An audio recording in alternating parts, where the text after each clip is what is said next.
level of AI. AI'n levelii yookiin immoo stage isa jedhamu qaba. Stage yookiin levelii isa jedhamu qaba jechuudha.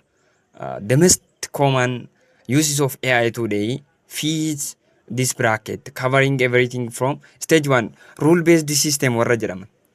More kanarra PPT haala image formiidhaan qopheesseen jira.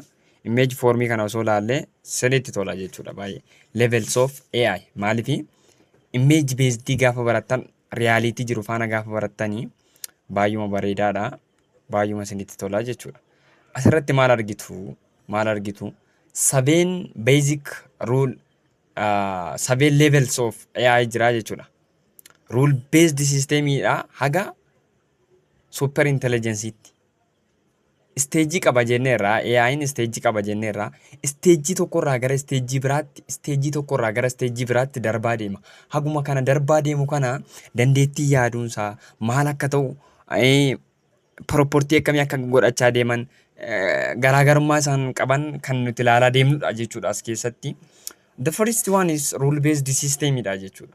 Rule based system definition isaarraa maal hubattu? These systems follow predefined rule and the instruction they not learn from data. Jalqabuma barataa ruulii wayii baratee ruulii sanarra dhaabbatee akshinii raawwataa jechuudha wanti kun. Fakkeenyaaf asitti ilaala. Asirratti ilaala. Maal argitu asirratti? If the condition is satisfied, yes yoo ta'e asiin gorii action waan hojjedhu. Asiin goriitu immoo yoo lakki ta'e immoo asiin gorii action hojjedhu jechuudha. Fakkeenyaaf nama tokko dhaqii gaafadhuutoo jedha. Nan barbaade yoo jedhe deebii koottuu fidiif. Fakkeenyaaf roobootiin kun maal yoo ta'e? Roobootiin kunii yoo roobootii nama keessummeessu ta'e. Akkam jirtu kabajamtoota keenya maal isiniif ajajamnu jedhaan jechuudha deeme. Sana booda anoo homaa hin barbaadu jedhaan namichi. Noodha jechuudha. So actiontu maalidha? Deebi'itoo bakka bootaa kee dhaabadhu kan jedhu as keessatti yoo barreessine deebi'itoo bakka bootaa kee dhaabadhu kan jedhu programdi ta'ee keessa jira. Deebi'ee dhaabachuu qofaadha. Bunan barbaada yoo jedheen immoo deemitoo buna fidiif. Shayiin barbaada yoo jedhees akkasuma. Asuma keessatti jechuudha. Roobot sisteemii. Kanaafuu asirratti rule based system jennaan ruulii wayii barreessitanii keessu ruulicha hordofee deema malee ofiisaa barachaan deemuu jechuudha. Waanuma dura barate sana qofa apply godhaa jechuudha. Kanaafuu robotic process automation, calculator program, aircraft autopilot warra kana yoo laalle aircraft autopilot kana yoo gadi qabde ol ka'i. Kana yoo gadi qabde bataniisa kana press yoo gadi goote immoo gadi bu'i kan jedhu maal agarsiisa? Salphaadhumatti rule based systemidha. Ruulirra kan dhaabatanidha jechuudha. Ruulirra kan dhaabatanii kan dura programdi ta'anii keessa taa'anidha jechuudha. Ruulii wayii baheefi. Mee stage lammaffaa ilaalu. Stage lammaffaan maalidha? Awareness, context awareness and retention.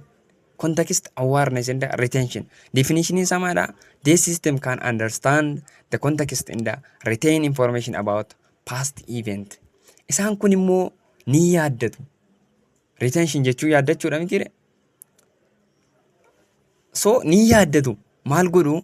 Kontekstii tokkorra dhaabatanii isa gara duubaa yaadanii haga haasa'anitti jechuudha. Hamma ta'e fooyya'eera argitanii. Inni sun maalidha? Yaaddatu anduras waanuma ta'e jechee ruulirra dhaabatee hojjeta malee jechuudha. Inni kun garuu retentionii qaba jechuudha.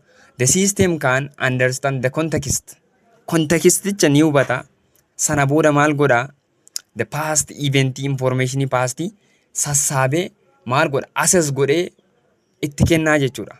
Kana ta'a jedhee deebiisa ni yaada amma ta'e hinti intalaa jechuudha. Fakkeenyaaf chaatbootii kana yoo ilaaltan jechuudha.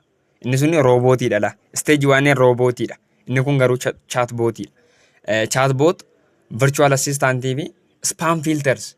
Spam filters amma fakkeenyaaf spam filteringii email spam filteringii keessatti emailiin tokko warra attaakeroota irraa nutti dhufe moo achirraa dhufe moo achirraa hin dhufne. Akkamitti beeka yoo jettan retain godha. Kana dura jecha wayiitiin barsiifneerra. Jechi fakkeenyaaf jechi hatattamaan qarshii ergi. hatattamaan liinkii kana cuqaasi jedhu yoo jiraate wanti kun ispaamiidha. Ispaamii keessa galchi jedhaan jechuudha. Ispaamiidha gara ispaamii ramadaa jechuudha. So chatbootiin context awareness and retention jalatti ramadamaa jechuudha. AI stands artificial. What is AI jennaan? AI stands artificial intelligence. It enable machines to think and learn. Eessaa fide? Ni yaaddate past event kan barate irraa jechuudha. Ni yaaddate jechuudha. So chatbootii maalidha? Context awareness dha jechuudha. Steppii sadaffaa irratti maal hubannaa? Domain specific expertise. Domain specific expertise jechuun maal jechuudha? Isin fakkaate naannoo barattan tokkotti fakkeenyaaf namichi fayyaa baratu tokko waa'ee qonnaa odoo gaafattanii isiniif deebisuu dhiisuu danda'a. So dookteradha waan ta'eef jechuudha. Domain expertise jechuun bakka specially bakka barate sanatti sirriitti kan hojjetu jechuudha. Fakkeenyaaf this system are trained on large amount of data in the specific domain and become expert in it. Naannoo sanatti expertii ta'uu jechuudha. Expert. So specialize godhe yoo jenne maal isinitti fakkaate? Fakkeenyaaf akkam isinitti fakkaate? Software engineering yoo barattan jalqaba maal turtanii? Degree jedhama. Sana booda departmentii faculty computing and informatics galtanii sana booda gadi xiqqaachaa deema laala. Sana booda maal galtan? Departmentii software galtanii sana booda maal galtanii? Departmentii software keessaa paartii tokkitti fudhattu. Departmentii software keessatti koorsii 72 dha kan isin fudhattanii. Koorsii 72 kana keessaa paartii tokkitti qofa fudhattu. Fakkeenyaaf machine learning or machine learning irratti machine learning ma keessa immoo ta'e specifically model train gochuu, model training ishee kanarratti specialize gootu jechuudha. Ishee kanarratti expert ta'uu dandeessu jechuudha. Domain expert kan jennu ka maalidha? Naannoo sanatti expert kan ta'edha jechuudha. Barnootaan expert kan ta'e maalirratti? Waan tokko irratti pointii tokko irratti specific pointii tokko irratti expert kan godhe jechuudha. So asitti staariin 5 asitti argitan kun expert ta'eera kan jedhu agarsiisa. Medical diagnosis AI, fraud detection, recommendation engine. Wanti asirratti argitan kun AI dha waan ta'eef jechuudha. Medical diagnosis asirratti akkuma argaa jirtan screening irra jira jechuudha. Somba namaa ilaalaa jira. Fraud detection immoo fraudin intini kan yakkoota gara malaammaltummaa gara adda baasu jechuudha. Wanti kun malaammaltummaadha moo malaammaltummaa miti kan jedhu akkamitti yoo jettan dura moodelaa daataa isaa tireen goonaa isiniin jedhee isinitti meera. Wanta kanaa kun yoo dhufe kana jedhanii dura barsiisu. Akka barsiisaan jalqaba kilaasitti barataa isaa barsiisee barattoota 60 qaba yoo ta'e barataan dareetti barata. Erga barataan baratee booda barsiisaan maal godhaa? Examplii duukaa barsiisa. Barsiisaan maal godhaa? Examplii duukaa barsiisaa jechuudha. Eenyuun? Barataadhaan. Examplii duukaa erga barsiisee barataan examplii sanarra dhaabatee gaaffii isaaf dhufu hojjetaa jechuudha. Kunis akkasuma jalqaba daataadhaan tireen gootu. Fakkeenyaaf meedikaal diagnosis keessatti dhukkuba kalee adda baasu tokko yookiin immoo dhukkuba onnee adda baasu tokko waa'ee dhukkuboota onnee 1000 dura barsiifna jechuudha. Maal moodela keenya 1000 erga dura barsiifnee booda sana boodadha jechuudha kan nuti gaaffii gaafannu. Eenyuun? Sana boodadha gaaffii kan nuti gaafannu jechuudha. Kuni dhukkuba maaliiti jennee dura exampliidhaan kennee irra sanarra dhaabbati yaadee kuni kanadha. Sababni isaas achirraa akkattan baradhe jedha jechuudha. So that is domain specific expertise. Kan akka medical diagnosis levelii sadaffaarra geenyarra yookiin immoo stage sadaffaarra geenya. Stage arfaffaanii reasoning machine dha. Dabalaa deeme argite poweriin isaa dabalaa deeme jechuudha. Asitti immoo sirmuyyuu akka namaatti yaaduu jalqabee jechuudha. Akkuma namaatti yaaduu jalqaba asitti immoo an baay'ee sin garramu jechuudha. Reasoning machine kun maal godhee environment isaa assess godha jalqaba. Fakkeenya makiinaa kana ilaalaa asirratti. Imeejiidhaan isiniif dhiyeessuun koo never ever hin irraanfattan. Isinii galee hin irraanfattanii jechuudha. Osoon PPT bichaa paas godhee isiniin fayyadu garuu bifa kanaan isinii qopheessee irratti dadhabe. Definitionii isaa maal jedhaa? This system can reason, solve problem and make decision using logic and analogy. Logic fi analogy fayyadamuudhaan maal godhu? Reason godhu. Problemii tokko maal godhu? Solve godhu. Akkasuma maal godhu? Decisionii tokko murteessuudha. murtii tokko murteessu erga reason godhanii jechuudha. Fakkeenyaaf makiinaan kun maal isiniif fakkaate self driving caridha. Self driving, what we say self driving car, automation system, as automation system that car is what driving by itself jechuudha. So self driving cariin kuni akkamitti dura daataadhaan barate narra your business to know how to work at this stage, but you have to understand these reasoning machines. Maashiniin reasoning jedhamu kana understand gochuu qabda malee akkamitti kan jedhu si keessa galuun gaariidha. Amma itti dhiphachuun qabdu jechuudha. Garuu maal godhaa? Jalqaba barateera.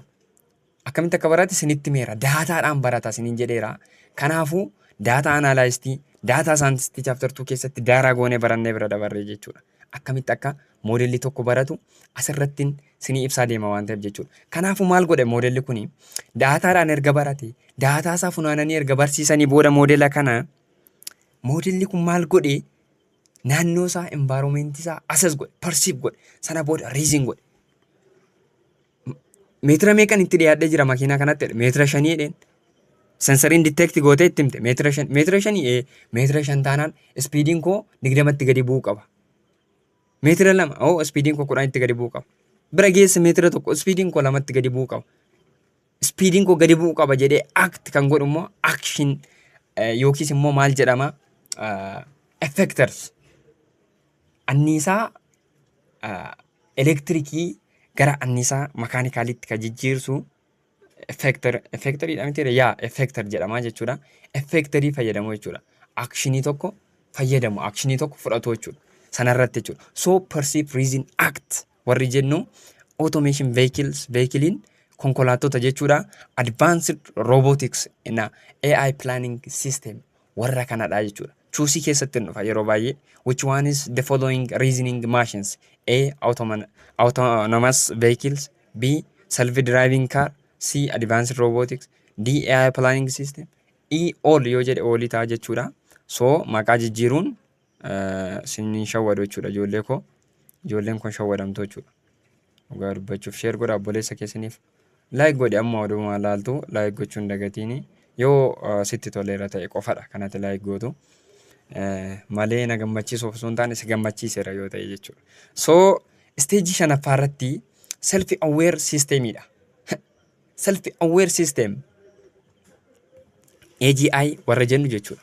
Self aware systemiin kun yookiis immoo artificial intelligence warri general intelligence warri jennu machine with human like intelligence across all domains. They understand, learn, apply knowledge like humans. Fakkeenyaaf har'a ChatGPT gaafadhaame. ChatGPT waanuma barbaaddan odoo gaafattanii hin beeku siniin jedhu. Waanuma barbaaddan odoo gaafattanii ani kana hin beeku siniin hin jedhu jechuudha. Waanuma ta'e sababa ta'e funaanee sinii fida malee jechuudha. Dhugaa haa ta'u soba haa ta'u sababa ta'e funaanee sinii dhiyeessaa jechuudha. Sun maaliif siniif fakkaate ofii kan barate akka dhala namaatti deebisa, akka dhala namaatti yaadaa jechuudha. That is self aware system. Ofii isaatii maal godhee kaka'umsa mataa isaatiin gaaffii tokkoof deebii kan kennu jechuudha. So they understand, learn and apply knowledge like humans. Ni hubatu gaaffii ati hubatte useriin kun akkana jechuu barbaadee jedha jalqaba. Understand godha. Sana booda erga kana barbaadee jedhee assess godhee tokko lamaan bittinsee ilaalee diigee adda baasaa jechuudha. Sana booda apply knowledge waan kana dura baratee sammuu isaa keessaa qabu deebii keetiif kaahaa jechuudha. Inni kan biraa artificial super intelligence dha. Artificial super intelligence. When we say artificial super intelligence, greater than artificial general intelligence jechuudha. Yookiis immoo ni caala jechuudha. Superiidha miti. Yeah. Intelligence for beyond the human capability in every field including science, creativity, emotions. Kun immoo intelligence sammuu dhala namaa ol ta'e. Today you can see different like ChatGPT, Cloud AI, Gemini. Yeah, you can see. Warroonni kun dhala namaatii ol warra yaaduu danda'anidha. Siigalee warra dhala namaatii ol yaaduu danda'anidha. Isaan kun maal? Solve complex global challenges. Wanta ati challenge ati furuu hin dandeenye kan furuu danda'anidha. That is super intelligence dha. Beyond human being. Beyond what? Human capabilities in every field including science, creativity and emotions. Ammatti disadvantage isaa keessatti create gochuu hin danda'u jenne garuu amma kan create godhu dhufeera jechuudha. So guyyaadhaa guyyaatti update taadha kan inni deemu jechuudha. Isteejii torbaffaan singulaaritii indaa transdensii kan jennudha. Singulaaritii kan jennu kun maaltu adda isa godha isiniif fakkaate? AI surpasses human intelligence completely dha. Maal ta'eera? Dhala namaarra darbeeraadha bakka. It can improve itself continuously in the shape the future of humanity. Dhalli namaa baay'uma sodaachaa jira. Baay'uma sodaachaa jira AI. AI gadi baasee roobootikii tokko hojjetee gadi baasee roobootikii mataa isaatiin mataa isaa barsiisu. Mataa isaatiin yaadee akka dhala namaatti dhala namaa keessummeessu. Waan hunda erga hojjetee gadi baasee booda dhala namaatti lola kaasee dhala namaa sodaachisaa jira jechuudha. Dhala namaatii ol ta'eera jechuudha. Kanaafuu wanti isin hubattan asirraa human AI collaboration in a new era existence. Argannoo dhiiraa haaraa akka argannoo dhiiraa haaraa jechuudha amma jarri kun. Maaltu yaadamaa jira? Warra kana biraa qofatu jiraatama jedhamee yaadamaa jira jechuudha amma soda. Addunyaa isaanii qofaatti ni jiraatama jedhamee yaadamaa jira. Kana fakkaata level of AI'n haga ammaatti jiru kana fakkaata. Kana keessaan baane because singularity in the transcending AI surpass human intelligence kan jettu kun qormaata keessan irratti ni dhufti. So kana fakkaatu jechuudha. Salphaadhumatti immeejii kanarraa understand gootanii salphaadhumatti deebisuu dandeessu.